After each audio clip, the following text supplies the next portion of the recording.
because I did have friends who did fail and they were not ready, and they knew they were not ready to take the test.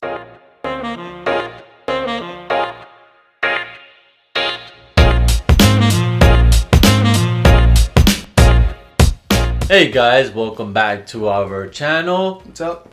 This is Wasim. And this is Wakas. And on this channel today we'll be covering how step 2 differs from step 1 in content, and what steps you should take to prepare for step 2, because it is a little different from step 1. So what differences did you find in step 2 versus step 1? Well, content wise, what's different is that they're testing more of the workup of the patient than of the mechanisms of different things. For example, in step 1, they might be testing pharmacokinetics for a medication, versus step 2, they're going to give you a patient, they're going to ask, what's the next step? So it steps away from mechanism to the next step. So essentially, all the nitty-gritty details that you had in step 1, like what is the specific gene mutation or the specific biochemical pathways that they're asking you about, that's totally removed from the exam, right? What they're really testing you on is your clinical knowledge, what you see on the floors every day. You already know the condition at this point. You know what appendicitis is going to look like on a question stem, right?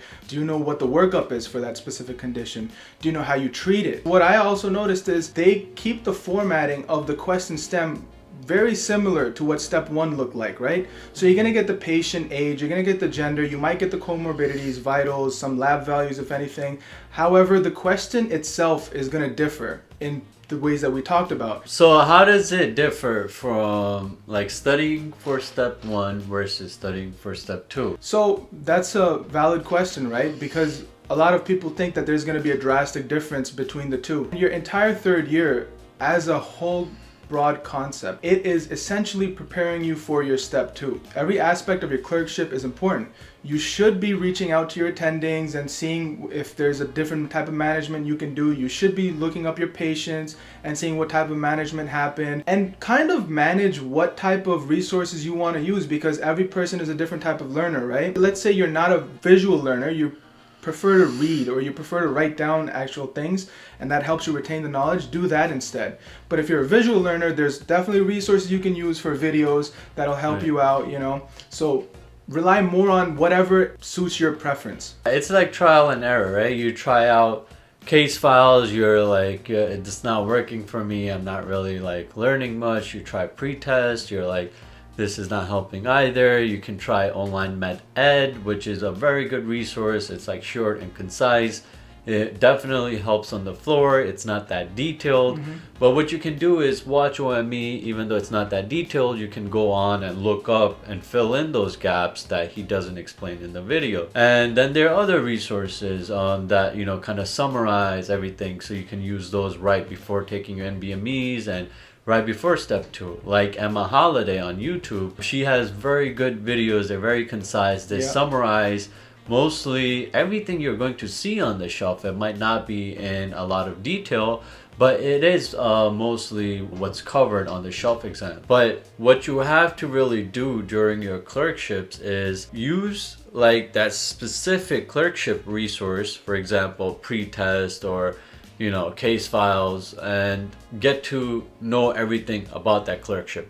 If you're in surgery, focus only on surgery. Get the content in first, and then as you are closing up the clerkship and getting ready for your NBME, you should do UWorld questions. I would recommend, a lot of people just do UWorld questions, but I would recommend getting the content in first and then testing yourself with UWorld and learning from UWorld. Essentially what we're saying here is that UWorld or questions in your third year are definitely a thing that you should be doing all throughout your third year. So you have to be doing these question banks. UWorld is the king, so definitely use UWorld. Right. And we'll link all of these resources in the description below. Right. But when you're starting to approach more closely to your step 2 date, I would recommend taking about, depending upon how comfortable you are with the actual step material, you should take out like about 2 weeks, I'd say. For me personally, I took 2.5 weeks. Some people take 3, some people take 4. It just depends on your level of comfort.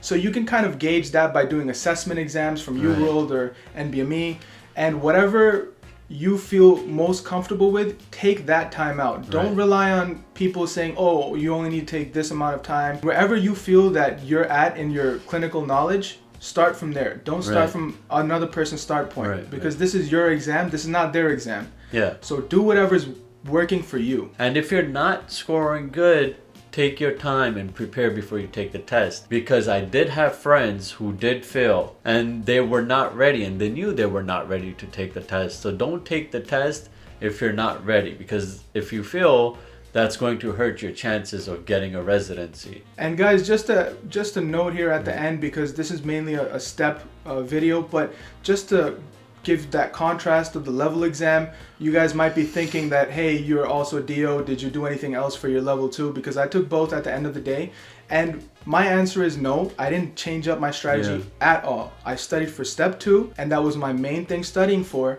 and once I got that studying in, I was comfortable taking my level 2.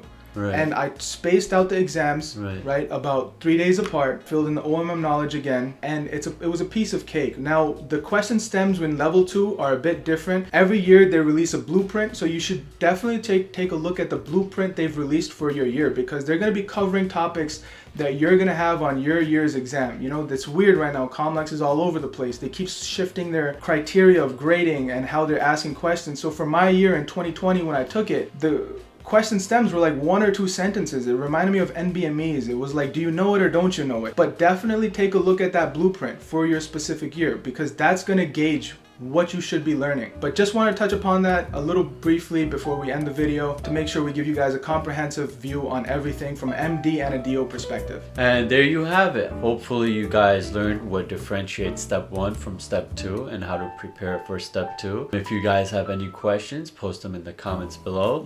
And hit the like and subscribe and the bell icon.